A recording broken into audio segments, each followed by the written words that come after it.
ಹಿಂದೂ ಧರ್ಮವೆಂದರೆ ನಿಜವಾಗಿ ಏನು? ಈ ಪ್ರಶ್ನೆಯನ್ನು ಒಬ್ಬ ಹಿಂದುವಿಗೆ ಕೇಳಿದರೆ ಅವನು ಸರಳವಾಗಿ ನೇರ ಉತ್ತರ ನೀಡಲು ಬಹುಶಃ ಅಸಮರ್ಥನಾಗಿ ಬಿಡುತ್ತಾನೆ. ಹಿಂದೂ ಧರ್ಮದ ಬಗ್ಗೆ ಅವನು ಗಂಟೆಗಳ ಕಾಲ ಮಾತನಾಡಬಹುದು, ಆದರೆ ಅದನ್ನು ಸ್ಪಷ್ಟವಾಗಿ ನಿರ್ದಿಷ್ಟವಾಗಿ ಹೇಳಲು ಸಾಧ್ಯವಾಗದೇ ಹೋಗುತ್ತದೆ. ಬಹುತೇಕರು ಸಂಸ್ಕೃತಿ, ಅನೇಕ ದೇವರುಗಳು ಮತ್ತು ಅವರ ಪೂಜೆ, ಪೌರಾಣಿಕ ಕಥೆಗಳು ಇತ್ಯಾದಿಗಳ ಬಗ್ಗೆ ಮಾತನಾಡುತ್ತಾರೆ. ಕೆಲವರು ತಾವೇ ಸಂಪೂರ್ಣವಾಗಿ ಅರ್ಥ ಮಾಡಿಕೊಳ್ಳದ ಉನ್ನತ ತತ್ವಶಾಸ್ತ್ರದ ಗೋಜಿನ ಪದಗಳಿಂದ ನಿಮ್ಮನ್ನು ಗೊಂದಲಗೊಳಿಸುತ್ತಾರೆ. ಇನ್ನು ಕೆಲವರು ಇತರರನ್ನು ಸುಧಾರಿಸುವುದು ತಮ್ಮ ಕರ್ತವ್ಯವೆಂದು ಭಾವಿಸುವವರು. ಅವರು ಹಿಂದೂ ಧರ್ಮ ಏನು ಅಲ್ಲ ಎಂಬುದನ್ನು ವಿವರಿಸುತ್ತಾರೆ. ಸರಿಯಾದ ಧಾರ್ಮಿಕ ತರಬೇತಿ, ಉಪನಿಷತ್ತುಗಳ ತತ್ವಶಾಸ್ತ್ರದ ಪರಿಚಯ ಹಾಗೂ ಮೂಲಗಳಿಗೆ ಹಿಂತಿರುಗುವುದರಿಂದ ಅದನ್ನು ಸುಧಾರಿಸಬಹುದು ಎಂದು ಹೇಳುತ್ತಾರೆ. ಅದರ ಅರ್ಥವೇನು ಎಂಬುದು ಸ್ಪಷ್ಟವಾಗದೇ ಇದ್ದರೂ ಭಾರತದಲ್ಲಿ ಧರ್ಮ ನೀವು ಬಯಸಿದರೆ ಅದನ್ನು ಹಿಂದೂ ಧರ್ಮವೆಂದು ಕರೆಯಬಹುದು.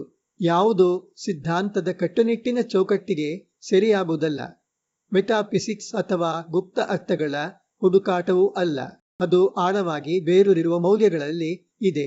ಭಾರತೀಯ ಸಂದರ್ಭದಲ್ಲಿಯೇ ರಿಲಿಜನ್ ಎಂಬ ಪದ ಸರಿಯಾದುದಲ್ಲ. ಅದನ್ನು ಧರ್ಮ ಎಂದು ಕರೆಯುತ್ತಾರೆ. ಇದಕ್ಕೆ 2 ಸರಳ ಉದಾಹರಣೆಗಳನ್ನು ಕೊಡುತ್ತೇನೆ. ಮಹಾನ್ ಭಾರತೀಯ ನಿರ್ದೇಶಕ ಜಿ.ವಿ. ಅಯ್ಯರ್ ಅವರು ಶಂಕರಾಚಾರ್ಯರ ಬಗ್ಗೆ ನಿರ್ಮಿಸಿದ ಸಂಸ್ಕೃತ ಚಲನಚಿತ್ರದಲ್ಲಿ ಚೆನ್ನಾಗಿ ಚಿತ್ರಿಸಲಾದ ಒಂದು ಘಟನೆ ಇದೆ. ಚಿತ್ರಣದ ಪ್ರಕಾರ ಒಮ್ಮೆ ಒಬ್ಬ ಕಳ್ಳ ತೆಂಗಿನಕಾಯಿ ಕದಿಯಲು ತೆಂಗಿನ ಮರಕ್ಕೆ ಏರುತ್ತಾನೆ. ಆ ಮರ ದಕ್ಷಿಣ ಭಾರತದ ಒಬ್ಬ ಸಂಪ್ರದಾಯ ಪರ ನಂಬೂದರಿ ಬ್ರಾಹ್ಮಣನದು. ಬ್ರಾಹ್ಮಣನಿಗೆ ಈ ವಿಷಯ ತಿಳಿಯುತ್ತದೆ. ಅವನು ಅಲ್ಲಿಗೆ ಬಂದು ಮರದ ಮೇಲಿರುವ ಕಳ್ಳನನ್ನು ನೋಡುತ್ತಾನೆ. ಕಳ್ಳ ಇನ್ನೂ ಮೇಲಿರುವಾಗಲೇ ತನ್ನ ಅಂಗವಸ್ತ್ರವನ್ನು ಮರದ ಮೇಲ್ಭಾಗದಲ್ಲಿ ಕಟ್ಟುತ್ತಾನೆ. ಈಗ ಕಳ್ಳ ತಪ್ಪಿಸಿಕೊಳ್ಳಲು ಸಾಧ್ಯವಿಲ್ಲ. ಜಾತಿ ನಿಯಮಗಳ ಪ್ರಕಾರ ಬ್ರಾಹ್ಮಣನ ಅಂಗವಸ್ತ್ರವನ್ನು ದಾಟಲು ಅವನಿಗೆ ಆಗುವುದಿಲ್ಲ. ಹಾಗೆಯೇ ಆ ಎತ್ತರದಿಂದ ಜಿಗಿಯಲು ಸಾಧ್ಯವಿಲ್ಲ. ಆದ್ದರಿಂದ ಅವನು ಅಸಹಾಯನಾಗಿ ಮರದಲ್ಲೇ ಉಳಿಯುತ್ತಾನೆ. ಬ್ರಾಹ್ಮಣ ಮನೆಗೆ ಹಿಂತಿರುಗುತ್ತಾನೆ.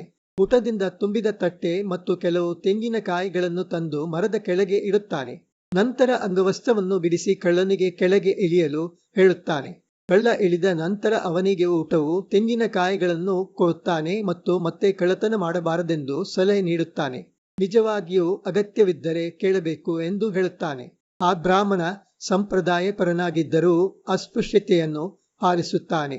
ಆದರೆ ಅದರಿಂದ ಕಳ್ಳನನ್ನು ಕಳ್ಳನಾಗುವಂತೆ ಮಾಡಿದ ಅವನ ಅಗತ್ಯದ ಬಗ್ಗೆ ಕರುಣೆ ತೋರಿಸುವುದನ್ನು ಅದು ತಡೆಯುವುದಿಲ್ಲ.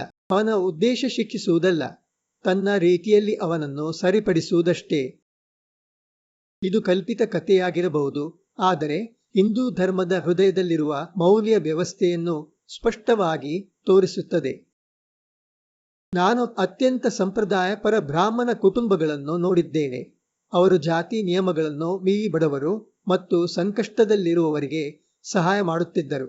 ಅಂತಹ ಒಂದು ಕುಟುಂಬದಲ್ಲಿ ಬರಗಾಲದ ಸಮಯದಲ್ಲಿ ಉಚಿತ ಅನ್ನಸತ್ರ ಆರಂಭಿಸಿ ಬಡವರಿಗೆ ಊಟ ನೀಡುವುದನ್ನು ನಾನು ಕಂಡಿದ್ದೇನೆ. ಇವರು ಬೇರೆ ಸಮಯದಲ್ಲಿ ಕಟ್ಟುನಿಟ್ಟಾಗಿ ಜಾತಿ ಭೇದ ಪಾಲಿಸುವವರೇ. ಆದರೆ ಮಾನವೀಯತೆ ಬಂದಾಗ ಎಲ್ಲ ಅಡೆತಡೆಗಳು ದೂರವಾಗುತ್ತವೆ. ಖಂಡಿತವಾಗಿಯೂ ಈ ಧರ್ಮವನ್ನು ಉಲ್ಲಂಘಿಸುವ ಕಪಟ ಧಾರ್ಮಿಕರು ಅನೇಕರಿದ್ದಾರೆ. ಅದು ಬೇರೆ ವಿಷಯ. ನಿಜವಾದ ಹಿಂದೂ ಧರ್ಮ ಇಲ್ಲಿ ಇದೆ. ಅದು ಉನ್ನತ ತತ್ವಶಾಸ್ತ್ರದಲ್ಲಿಲ್ಲ, ಮೆಟಾಫಿಸಿಕ್ಸ್ನಲ್ಲಿ ಇಲ್ಲ, ಗುಪ್ತ ಅರ್ಥಗಳನ್ನು ಕೊಡುವುದಲ್ಲ. ಅದು ಆಳವಾದ ಮೌಲ್ಯಗಳಲ್ಲಿ ಇದೆ. ಹೆಚ್ಚಿನ ಭಾರತೀಯರು ಅದನ್ನು ಭಾಗ್ಯವಶಾತ್ ಜನ್ಮದಿಂದಲೇ ಪಡೆದುಕೊಳ್ಳುತ್ತಾರೆ. ಇತ್ತೀಚಿನ ಕಾಲದ ಅಲೆಮಾರಿ ಹುಡುಕಾಟ ಮಾತ್ರ ಅವರನ್ನು ಈ ಮೂಲಭೂತ ಮೌಲ್ಯಗಳಿಂದ ದೂರ ಮಾಡಿದೆ. ಇತ್ತೀಚಿನವರೆಗೂ ಮತ್ತು ಇಂದು ಕೂಡ ಅದು ಬಹುಮಟ್ಟಿಗೆ ಅವರಲ್ಲೇ ಇದೆ ಎಂದು ನಾನು ನಂಬುತ್ತೇನೆ. ಇದೇ ಮೌನವಾಗಿ ಹಿಂದೂತನವನ್ನು ನಿರ್ವಚಿಸುತ್ತದೆ. ಇದನ್ನೇ ಶಾಲೆಗಳಲ್ಲಿ ಕಲಿಸಿ ಬೆಳೆಸಬೇಕು. ತತ್ವಶಾಸ್ತ್ರ ಬೋಧನೆ, ಅಧಿಕೃತ ಧಾರ್ಮಿಕ ತರಬೇತಿ, ಇವುಗಳಿಂದ ಜ್ಞಾನ ಬರಬಹುದು, ಕೆಲವೊಮ್ಮೆ ಅಹಂಕಾರವೂ ಬರಬಹುದು. ಆದರೆ ಅತ್ಯಂತ ಮುಖ್ಯವಾದ ಮೌಲ್ಯಗಳನ್ನು ಅದು ನೆಡಲಾರದು. ಭಾರತಕ್ಕೆ ಧಾರ್ಮಿಕ ತರಬೇತಿ ಅಗತ್ಯವೆಂಬುದು ಸತ್ಯವಲ್ಲ. ಇಲ್ಲಿ ನಾನು ವಿವರಿಸಲು ಪ್ರಯತ್ನಿಸಿದ ಅರ್ಥದಲ್ಲಿನ ಧರ್ಮದ ಬಗ್ಗೆ ಅನೇಕರಾದ ಮಹಾನ್ ಭಾರತೀಯರು ಅದಕ್ಕಾಗಿ ಮೌನವಾಗಿ ಕೆಲಸ ಮಾಡುತ್ತಿದ್ದಾರೆ. ಅವರು ಬಹಳ ಕಾಣಿಸಿಕೊಳ್ಳುವುದಿಲ್ಲ, ಪ್ರಸಿದ್ಧಿಯನ್ನು ಬಯಸುವುದಿಲ್ಲ. ತಮ್ಮ ಕೆಲಸವನ್ನು ಶಾಂತವಾಗಿ ಮಾಡುತ್ತಿರುತ್ತಾರೆ. ಅದಕ್ಕಾಗಿಯೇ ಧರ್ಮ ಭಾರತದಲ್ಲಿ ಇನ್ನೂ ಜೀವಂತವಾಗಿದೆ. ಸದಾ ಮೌನವಾಗಿರುವ ಅಂಥ ಜನರ ಕಾರಣದಿಂದ